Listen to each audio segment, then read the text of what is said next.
Hola, es un gusto estar con ustedes el día de hoy. Estamos dando inicio a una serie de cápsulas acerca de las actualidades del Medio Oriente desde el Colegio de México.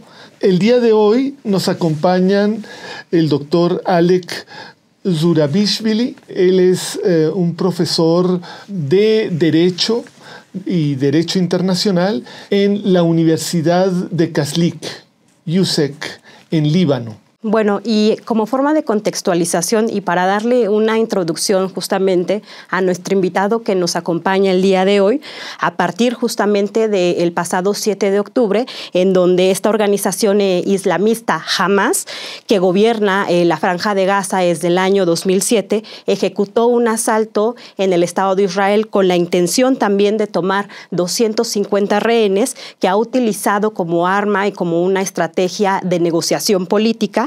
Entonces, a más de 100 días de iniciado este asalto contra Gaza, la guerra ha dejado actualmente más de 24,000 asesinados palestinos, entre los que también se encuentran más de 10,000 niños palestinos y casi 62,000 heridos gazatíes. Además, estamos hablando de 2.3 millones de habitantes de la Franja de Gaza que actualmente se enfrentan a niveles críticos de hambre, así como también formas de hacinamiento económico y político. Desde diciembre del año pasado, Sudáfrica presentó una demanda contra el Estado de Israel frente a la Corte Internacional de Justicia, que es el máximo tribunal de la ONU. Y entonces también está apelando a la Convención de Genocidio, del cual Israel es firmante, y de esta forma se está denunciando una presunta conducta genocida por parte de Israel contra las y los palestinos. Compareciendo de esta forma en La Haya el pasado 11 y 12 de enero, en el que el equipo jurídico sudafricano especializado en este tema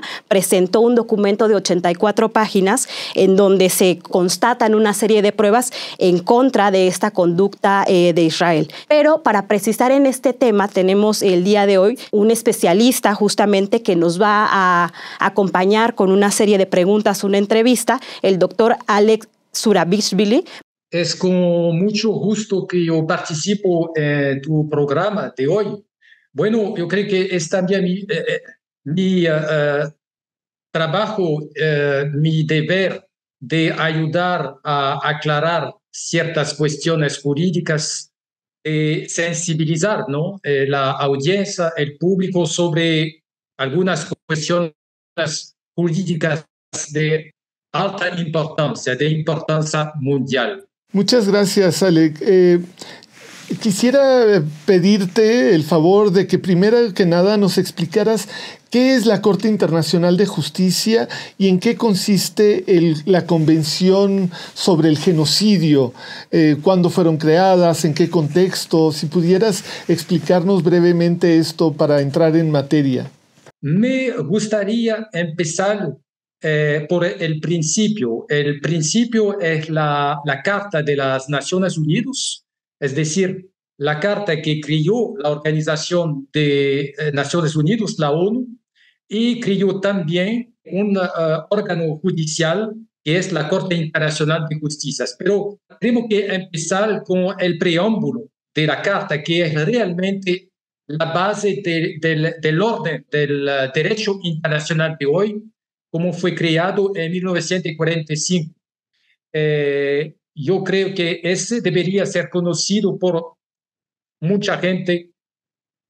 El preámbulo dice que nosotros, empieza por la frase siguiente: nosotros los pueblos de las Naciones Unidas. No hay un pueblo mundial, hay diversos pueblos, diversas costumbres. Entonces, nosotros los pueblos de las Naciones Unidas resueltos, primero, a preservar a las generaciones venideras, porque la carta fue exigida el final de la Segunda Guerra Mundial. Entonces, preservar a las generaciones venideras del flagelo de la guerra, que ha infligido a la humanidad sufrimientos indecibles, lo que está sucediendo en Gaza. Y también, segundo, dice el preámbulo, estamos resueltos a reafirmar la fe en los derechos fundamentales del hombre, en la dignidad y el valor de la persona humana. a crear condiciones bajo las cuales pueda mantenerse la justicia y el respeto a las obligaciones emanadas de los tratados y del derecho internacional.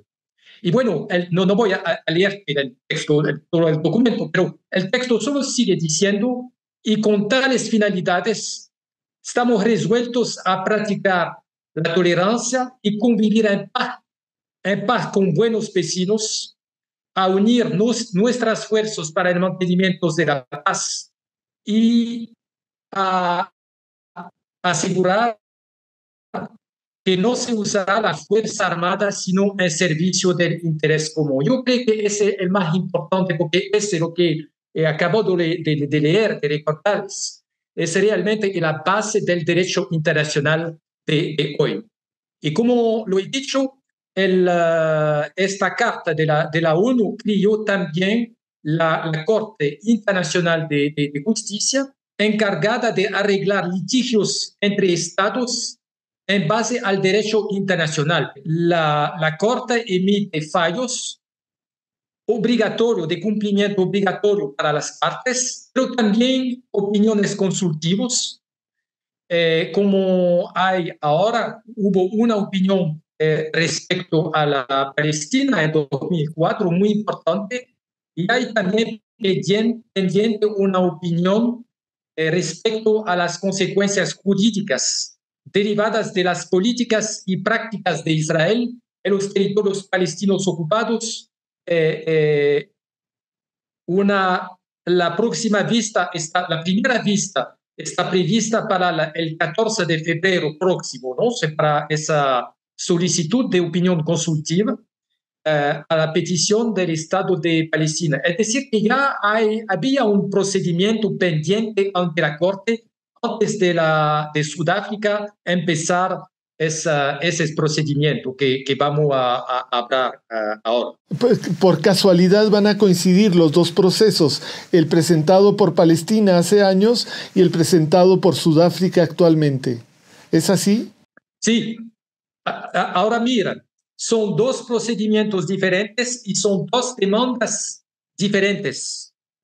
Yo estaba hablando de una solicitud de una opinión consultiva. Se requiere que la Corte emita una opinión sobre las consecuencias jurídicas de la ocupación por Israel de los territorios ocupados. No se espera un dictamen obligatorio sobre una cuestión específica, que es la cuestión levantada por Sudáfrica respecto al delito de genocidio. Entonces, es un procedimiento de naturaleza diferente, pero muy importante, porque lo que dice la Corte tiene autoridad mundial, ¿no? La Corte es el órgano judicial, yo diría, más legítimo del mundo, porque es el máximo órgano judicial de la ONU, compuesto por jueces, tiene 15 jueces.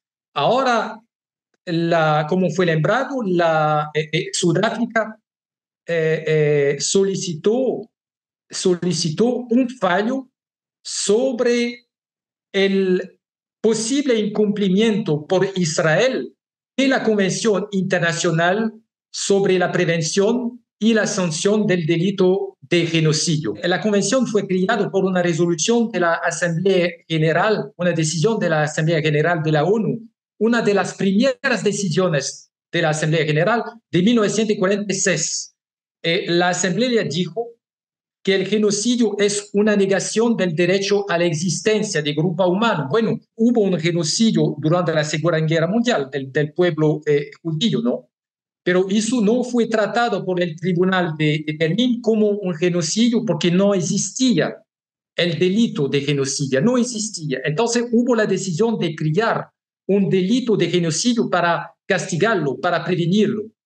La convención dice, es muy importante, que bueno, hay una obligación para todos los estados miembros, los estados partes, de hacer todo lo posible para prevenir la comisión de genocidio. Porque el genocidio es una cosa que alcanza a todo el mundo. incluyendo los países por su dimensión, incluyendo a los países que no fueron directamente perjudicados, como es el caso de Sudáfrica. Sudáfrica no fue directamente perjudicado, sino tiene el deber por el artículo 1 de la Convención de reaccionar. Como todos los demás países, tiene el deber de reaccionar. Entonces, no es una decisión así generosa. Claro que hay una generosidad en el paso de Sudáfrica, pero es un deber jurídico. ¿Pero qué está diciendo Sudáfrica? Porque nosotros en los noticieros, en la televisión, en los diarios, hemos visto imágenes terribles desde que empezó esta guerra, tanto el día 7 de octubre pasado como en las semanas posteriores, y esto no parece tener término. Ha habido ataques contra edificios civiles de todo tipo, desde hogares hasta escuelas de Naciones Unidas, hospitales, oficinas de prensa, universidades, palacios de justicia. También hemos oído de un sitio en el que se impide la entrada por parte de Israel. Durante semanas impidió totalmente la entrada de alimentos, agua, combustible, electricidad, con mucha dificultad. Posteriormente, la comunidad internacional, bajo presión de la sociedad, de manifestaciones, etcétera, la comunidad internacional obligó a Israel a que permitiera la entrada, muy insuficiente todavía, después de más de 100 días de conflicto, la entrada de alimentos, algo, muy poco, pero algo de alimentos, agua, medicamentos, combustible. Mira, los hechos que tú estás citando, como matanzas de civiles, destrucciones de hospitales, atentados a la integridad física y mental de los niños, mujeres, ¿no? Civiles, traslados forzosos de población hacia lugares donde siguen siendo bombardeados, ¿no? Esos son crímenes, son hechos, pero cada uno de esos hechos puede ser calificados de diversas maneras, como crimen de genocidio, crímenes de lesa humanidad, crímenes de guerra. Cuando te refieres, por ejemplo, al Estatuto de Roma que creó la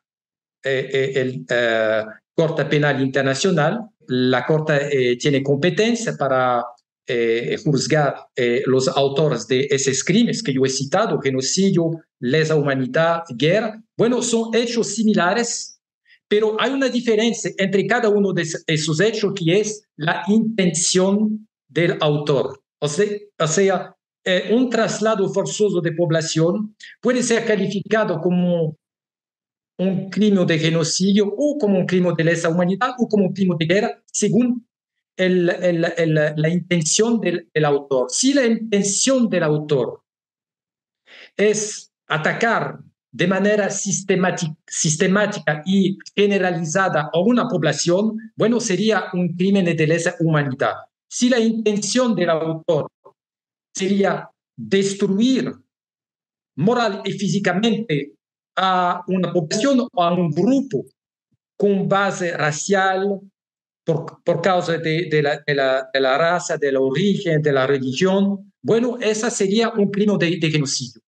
Pero respecto al procedimiento iniciado por Sudáfrica, hay una convención sobre el crimen de genocidio que da competencia obligatorio a la Corte Internacional, y Israel es parte a esta convención. Entonces, es un instrumento perfecto para arrastrar a Israel ante la Corte Internacional, que no hay otro instrumento de tal importancia, ¿no?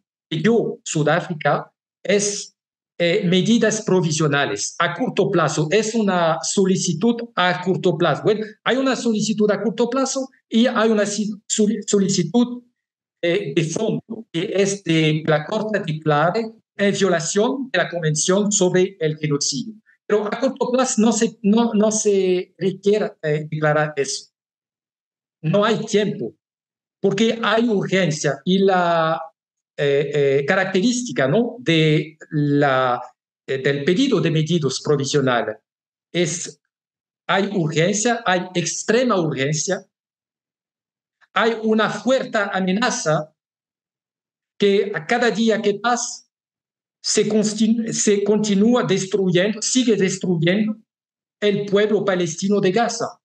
Es decir, que se está cometiendo daños irreparables. Y por ello que Sudáfrica decidió pedir medidas provisionales para pedirle a Israel cesar la ofensiva militar contra Gaza, la franja de Gaza, el pueblo de Gaza. Entonces, hay que hacer la diferencia entre lo que se está pidiendo a corto plazo y la demanda sobre el fondo, sobre la posible existencia de un genocidio que va a llevar, yo diría, años para que la Corte se pronuncie. ¿En qué consiste el alegato de Israel y con qué características, con qué herramientas más bien se está tratando de defender? Bueno, solo quería subrayar algunos puntos importantes de los alegatos de Sudáfrica. Primero, porque Sudáfrica tiene que mostrar que hay derechos que son amenazados y que las medidas tienen que preservar. Son derechos, primero, el derecho a la vida, a la integridad física y mental de la población civil de Gaza. Es lo más importante, ¿no? Yo creo que no va a haber mucha dificultad por la Corte. La Corte lo hizo ya 3 veces en el pasado, 1993, Bosnia contra Serbia, más recientemente Gambia contra Myanmar y aún más reciente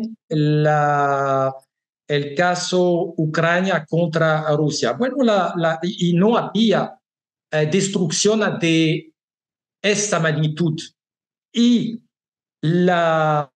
también la restricción, el bloqueo impuesto que se está impidiendo el acceso al agua, a la luz, a los combustibles para los hospitales. Bueno, esas son condiciones que no pueden ser soportadas por el pueblo palestino. No va a examinarse la intención para el dictamen de medidas provisionales. Ese es el fondo del caso. El nivel de argumentación jurídica para pedir las medidas provisionales no es tan alto que el nivel exigido por la Corte para mostrar la intención genocida el fondo del caso. Son 2 niveles de pruebas exigidas diferentes, ¿no? Es más fácil obtener medidas provisionales que, claro, hacer con que la Corte declare que Israel violó la Convención sobre el genocidio. Pero bueno, hay, claro, elementos, como se dice, no hay fuego sin humo. Claro que tiene que tener humo y yo creo que hay humo, ¿no? Muy bien. Está bien, pero frente a esto que ya nos comentas, Alex, bien interesante y muy importante a propósito de los alegatos que ha hecho Sudáfrica para fundamentar esta conducta de presunto genocidio, ¿de qué forma, con qué herramientas, con qué estructuras, a qué está apelando Israel para defenderse o para retractarse de esas acusaciones? ¿Cuáles son sus herramientas? Bueno, por lo que yo leí de los contraalegatos de Israel, Israel invoca mucho el derecho a la legítima defensa y quiere trasladar el debate jurídico sobre el terreno de derecho internacional humanitario, sobre el equilibrio necesario cuando hay un conflicto armado, ¿no? El respeto a la población, la prohibición de matar a los civiles y, por otro lado, las necesidades militares.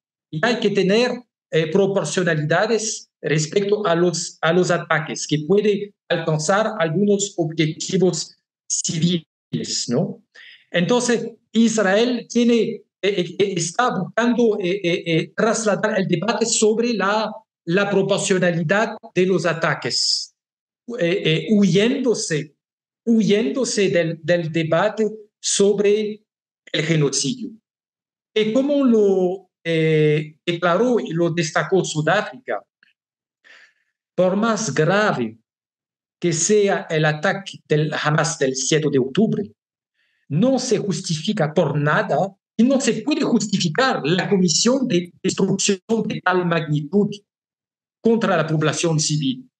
No hay excepciones, el genocidio hay una prohibición absoluta del delito de genocidio. No se puede justificar un genocidio tampoco por un ataque previa, por más grave que sea este ataque. No hay justificación, ¿entiende? Y también yo observé una cosa en los alegatos de Israel, que Sudáfrica invocó mucho los testimonios de representantes de agencias humanitarias presentes en la Franja de Gaza. Son testimonios independientes de las partes en litigio, independiente de Sudáfrica, independiente de cualquier estado, ¿no? Y